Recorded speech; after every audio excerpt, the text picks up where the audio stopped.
menyampaikan kepada saya ada orang yang mengatasnamakan dari pihak Bapak RK menawarkan ke sejumlah uang, ya, jumlah uangnya cukup fantastis gitu loh. Namun demikian, di situ dia minta supaya Lisa itu menemui teman-teman media dan menyatakan bahwa dia itu halusinasi. Di situ disampaikan di percakapan tersebut yang diberikan langsung oleh Lisa kepada saya bahwa orang tersebut mengaku suruhan dari Bapak RK, ya, menawarkan sejumlah uang, tapi dengan satu persyaratan, yaitu tadi Lisa harus muncul ke media mengklarifikasi dan menyatakan bahwa dia halusinasi. Tidak menyudutkan siapapun, tapi kita berpikir real thinking saja gitu. Memang sih yang namanya perselingkuhan itu ya hubungan diam-diam di luar dari sepengetahuan pasangan, ya enggak sih? Tapi yang jelas kita jangan membuat praduga tak bersalah ya guys. Jangan sampai bumerang gitu untuk karirnya si Kang Ridwan gitu. Karena menurut saya itu sih pengalihan isu guys. Nah kalau aku sih lebih condongnya ke sana, karena kan belakangan ini RK itu kan ya ada hubungannya dengan kasus yang kemarin itu dengan Bang Jamal kan, dengan tentang korupsi dan sebagainya. Mungkin ini pengalihan isu, bisa saja terjadi seperti itu. Pejabat berselingkuh bukan hal yang terkejut gitu loh. Tapi buat mbaknya, kalau mbak itu dianggap sebagai hiburan, ya udah mbak, menghibur saja. Dan untuk Pak RK nggak usah lah Pak klarifikasi kayak gitu. Lihat jadi jawabannya begini kan, banyak keblunderan. Ujung-ujungnya kita tahu kok motif ekonomi daur ulang seperti yang Bapak katakan. Makanya cepat-cepat Pak didaur ulang gitu loh, biar nggak berisik. Nah saran saya, jangan lagi Bapak klarifikasi lagi. Kenapa? Karena si Mbak Lisa menunjukkan clue-clue bahwasannya ini belum puncaknya bukti-bukti Pak. Jangan nanti blunder ujung-ujungnya Pak. Nah untuk netizen, kalian jangan bilang kalau misalnya nanti tes DNA berarti ketahuan dong ngapa-ngapain. Berarti bener dong mereka udah ngapa-ngapain. Nah justru hasil tes DNA nantinya itu menunjukkan mereka ngapa-ngapain apa enggak gitu loh. Gak bisa dibela dua-duanya ini, cowoknya salah, ceweknya salah. Ya kan, kesalahan cowoknya adalah terlalu ceroboh, kesalahan ceweknya adalah terlalu meminta pengakuan gitu.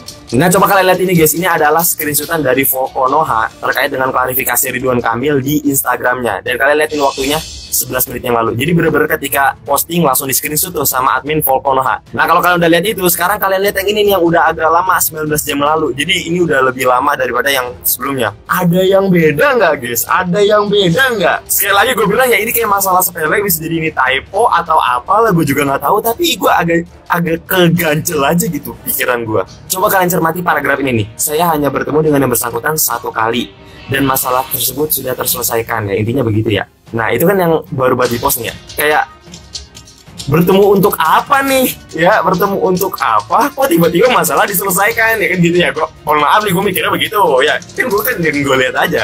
Nah itu kan lihat yang udah 19 jam lalu, jadi udah lebih lama gitu. Nah ini udah diedit nih guys. Jadi saya bertemu dengan yang bersangkutan hanya 1 kali terkait permohonan kuliah ya kan. Jadi ada klarifikasi di dalam klarifikasi itu. Mengaku selingkuhan Ridwan Kamil ini sumber penghasilan Lisa Mariana. Nama Lisa Mariana mendadak ramai diperbincangkan setelah ia mengaku sebagai selingkuhan mantan Gubernur Jawa Barat yaitu Ridwan Kamil.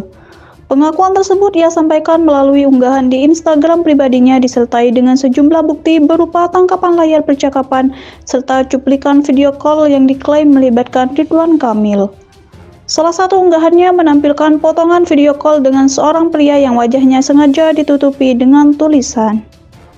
Seiring viralnya isu ini, banyak warganet yang penasaran dengan sosok Lisa Mariana, termasuk sumber pendapatan yang dimilikinya. Berikut beberapa bidang yang menjadi sumber penghasilan model majalah dewasa tersebut. Lisa Mariana dikenal sebagai model majalah dewasa yang kerap membagikan foto dengan pose berani di media sosial. Saat ini ia memiliki lebih dari 802.000 pengikut di Instagram saat berita ini diturunkan. Karirnya di dunia modeling dimulai sejak ia mengikuti ajang pencarian bakat Miss Populer pada 2015. Meskipun sempat gagal, ia akhirnya mendapatkan kesempatan tampil di rubrik In My Room dalam salah satu majalah dewasa ternama. Mengaku selingkuhan Ridwan Kamil ini sumber penghasilan Lisa Mariana. Nama Lisa Maryana mendadak ramai diperbincangkan setelah ia mengaku sebagai selingkuhan mantan Gubernur Jawa Barat yaitu Ridwan Kamil. Pengakuan tersebut ia sampaikan melalui unggahan di Instagram pribadinya disertai dengan sejumlah bukti berupa tangkapan layar percakapan serta cuplikan video call yang diklaim melibatkan Ridwan Kamil. Salah satu unggahannya menampilkan potongan video call dengan seorang pria yang wajahnya sengaja ditutupi dengan tulisan. Seiring viralnya isu ini, banyak warganet yang penasaran dengan sosok Lisa Maryana, termasuk sumber pendapatan yang dimilikinya. Berikut beberapa bidang yang menjadi sumber penghasilan model majalah dewasa tersebut. Lisa Maryana dikenal sebagai model majalah dewasa yang kerap membagikan foto dengan pose berani di media sosial. Saat ini ia memiliki lebih dari 802.000 pengikut di Instagram saat berita ini diturunkan. Karirnya di dunia modeling dimulai sejak ia mengikuti ajang pencarian bakat Miss Populer pada 2015. Meskipun sempat gagal, ia akhirnya mendapatkan kesempatan tampil di rubrik In My Room dalam salah satu majalah dewasa ternama.